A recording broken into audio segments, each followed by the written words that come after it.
the draft was 1 week ago today, and here to react to all of it for the Rams is head coach Sean McVay. Sean, thanks for coming on, man. How are you? I'm good. How you guys doing? Excellent, Sean. And I thought you guys, first of all, I thought the trade you pulled off in the first round was spectacular. I can't believe the value you got back in that deal. But is it hard for you? Obviously, Les is kind of in consultation with you making the decisions, but I would imagine that you're excited about making a first-round pick. There are a lot of names on the board, and then Les comes to you and goes, hey, we're going to trade it. How'd you feel when you heard that? No, it was great. You know, we've had constant dialogue, collaboration, communication. I think what's great about it is that going into our ninth time of kind of navigating the draft, we always knew that probably the most likely scenario, being at 26, the appreciation we had for a handful of players was saying, hey, we didn't have a second-round pick due to going up to get Fisk last year, which we'd do 1,000 times over again. Of course. Yeah. You're saying, all right, if you can come away with a quality player, and Ferguson was one of those guys we had targeted while still getting some return, that's going to be an ideal scenario. And it just so happened we found a partner in Atlanta. They had a real appreciation for going up to get Pierce. I don't think any of us anticipated going into it that we'd come away with a first-round pick. But to go back 20 spots and still get a player that we would have felt comfortable taking if we had to pick at 26, at 46, that was a big deal for us. And I think it ended up, working out well for both teams. Because even when you go back to the previous year, I think people felt like, oh, man, that's really rich what we did with Carolina to go get Fisk. We'd do it all over again. It worked out well for them. It worked out well for us. And I'm hoping it's the same thing for my guy Raheem in Atlanta with them getting Pierce and us being able to get their first-rounder next year. Hey, Sean, do you ever look at the mock drafts online and say, God, these guys have no idea what they're talking about? I'm just amazed that people put so much time into guessing what might happen in the draft. Do you ever look at that and say, God, what are those guys thinking? Every single day I do. No, you know what? It's I think we definitely look at that because there are a lot of people that are very in tune and people that work at studying the film and have certain connections to different people in organizations or with agents. And so that is part of the evaluation process and at least understanding that we try to have to be able to project. Because one of the things I think so unpredictable about the draft is everybody has difference of opinions. There's some consistent and collective buy-ins where you say, all right, what's the Rams' grade? What do we project that the other 31 teams see as far as this player's value? And I think Les and his group and really working in collaboration with our coaches have done an excellent job of being able to kind of anticipate, have an idea of what's to come while also acknowledging that there's always the element of unpredictability when 31 other teams have a say. Okay, so this is the second year in a row that you've taken a running back. Last year was Blake Corum. This year it's Hunter from Auburn. How are you feeling about the running back room? Oh, it's good. If you know us, we're drafting a running back every year. I mean, we've pulled running backs off the board, I want to say, for about 7 years in a row now. So, that's a really important position. Obviously, we love what Kyron Williams brings to the table for everything that he represents in terms of the mental, physical makeup, the toughness that he plays with. I'm really excited about Blake Corum in year 2. And then Jarquez Hunter is a guy that produced at a really high level. You look at the caliber of players he's playing against in the SEC, some of the different things that he was able to do. He's a home run hitter that also has the ability to be able to go through you because of his physical running style. And I like his makeup. We got a chance to spend some time with him as a coaching staff on a Zoom, and he's got a cool story. He's been a really productive player, and looking forward to getting him into the mix.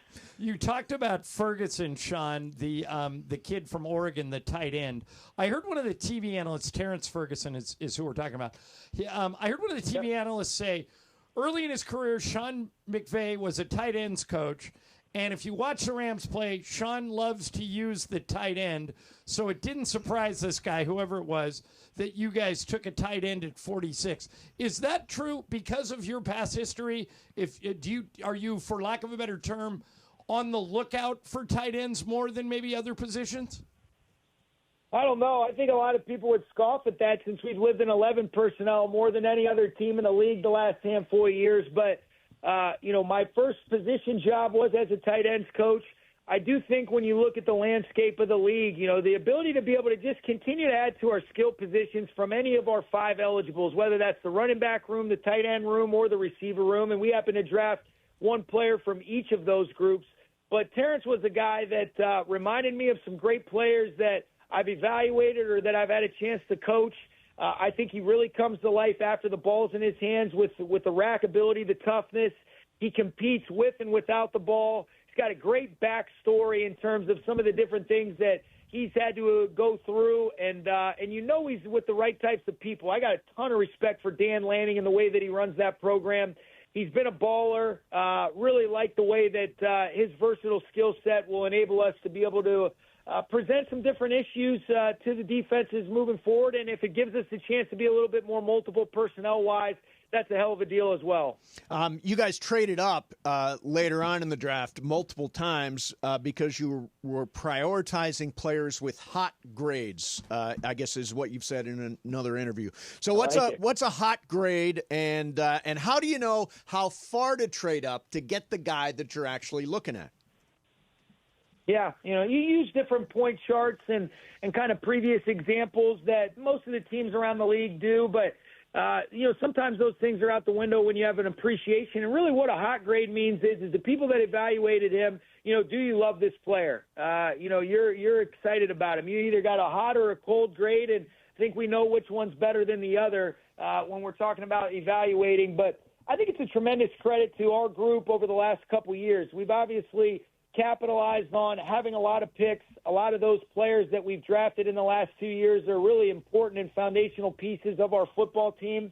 But to be able to come away with 6 players that we had a collective appreciation and buy-in for, it enabled us to be able to use a couple of those. I feel like we had like 32 sixth-round picks to start this draft. So to be able to package a couple of those, to be able to go up, get some players that there was a real appreciation for, and as you said, that we all kind of had hot grades on with where we're at as a roster was really exciting. And then we added 17 undrafted free agents that look to add to the competitiveness of our overall roster as well. So it feels like every year your coaching staff gets poached, and Mike LaFleur's back, Chris Shula's back. You have a lot of the same guys on your coaching staff. How much does that continuity help going into the next year?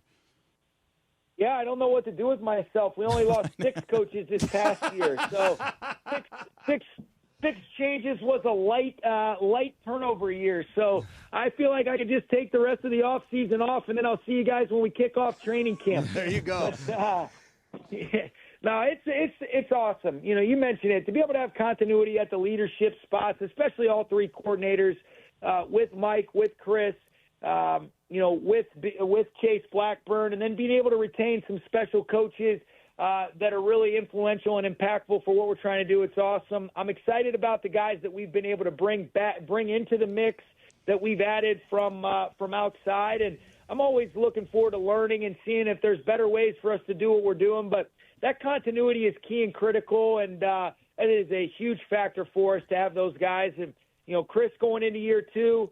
I thought he did such a phenomenal job. Mike going into his 3rd year as the OC, obviously he and I couldn't be more in lockstep. And then, Chase going into his 3rd year, I thought we did an excellent job of improving on special teams last year, and looking forward to seeing the same with he and Ben Kotwika leading the way. You're listening to KSPN Los Angeles, a Good Karma Brands radio station, Mason and Ireland show. Head coach of the Rams, Sean McVay, is with us. So there was all kinds of speculation.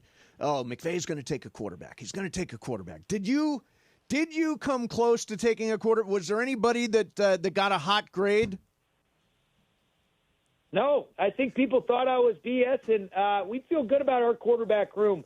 When I talked at the league meetings and said, that's probably not a position that we're really looking at, when we had already had, the Matthews situation figured out. You get Jimmy Garoppolo back as your backup, and you've got a guy in Stetson Bennett that's continuing to develop. I think people thought there was some gamesmanship involved. There wasn't.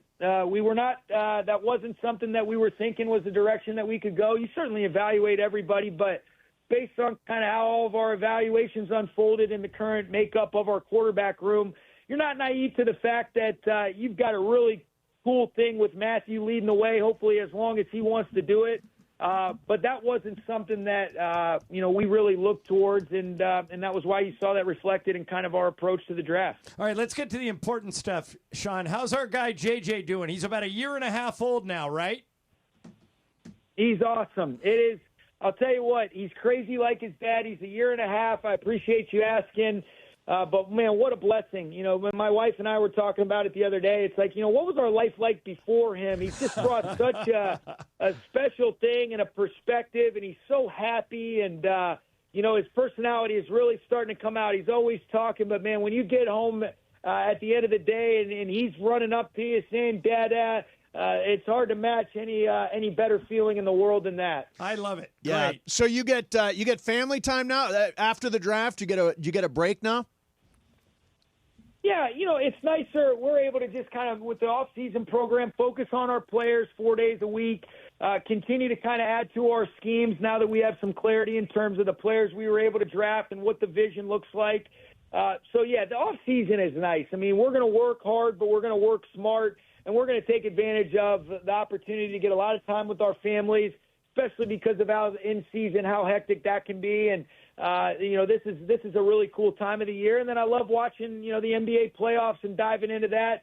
Really appreciate that. And then I've been following Arsenal, as I'm a big fan of them as well, seeing if they can go ahead and advance to the Champions League final, looking for a big game when they play PSG in the second leg next week. Nice. Love it. All right. Love it. Sean, it's great catching up with you, man. Congratulations on another good draft, and we can't wait for football to start up again. Have a good summer. Absolutely. Always appreciate you guys having me on. All right. There's Sean McVay, head coach of the Los Angeles Rams. And, yeah.